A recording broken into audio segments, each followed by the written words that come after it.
நீங்கள் தப்பாக போய் உடல் பருமன் ஆகிட்டீங்கனாலே பசி அதிகமாகிட்டே இருக்கும். அதுக்கு பேர் தான் விசேஷம். அதுலேருந்து வெளியே வரணுன்னாக்கா நீங்கள் எடையை குறைக்கிறதுக்கான ஏற்பாடு இல்லை. அப்போ பசியை வந்து புரோட்டீன் சாப்பிட்டு அடக்கணும், ஸ்டார்ச் சாப்பிட்டு அடக்கக்கூடாது. இப்போ வந்து நல்லா ஞாபகப்படுத்துங்க, காலையில் 4 இட்லி சாப்பிட்டா கரெக்டாக 10 மணிக்கு மறுபடியும் பசிக்கும்.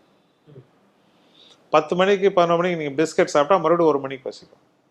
ஏன்னா ஸ்டார்ச் வந்து சுகரை ஏற்றி இறக்கும். அப்போ இறங்கும்பொழுது நம்ம பசி மாதிரி உணர்வோம். ஆனால் அது உண்மையிலே ஐப்போ கிடையாது. இப்போ எனக்கே அது நடக்குது. இப்போ காலையில் நம்ம வந்து ஸ்டார்ச்சியாக பிரேக்ஃபாஸ்ட் சாப்பிட்றோம், ஓட்ஸு இல்லை மாழை, இதெல்லாம் ரொம்ப கெட்ட பழக்கம். அதெல்லாம் எல்லாம் ஸ்டார்ச் தான். அது என்ன அரிசி என்ன ஓட்ஸ் என்ன தானியம்னா தானியம் தான். இங்கிலீஷில் சொன்னாக்கா அது நல்ல பொருள்னு அது ஒரு நம்மக்கிட்ட இருக்குது. வெள்ளையாக இருக்கிறான் போய் சொல்ல மாட்டான்னு ஒரு இது மாதிரி. நீங்கள் வந்து ஒரு பொருளை வந்து நீங்கள் வந்து என்னது அவகாடோ அந்த இதில் கூட சொல்லுவாங்க, ஒரு சியா சீட் அப்படின்னு வெளிநாட்டிலேருந்து ஒரு பொருளை சொல்லுங்களா,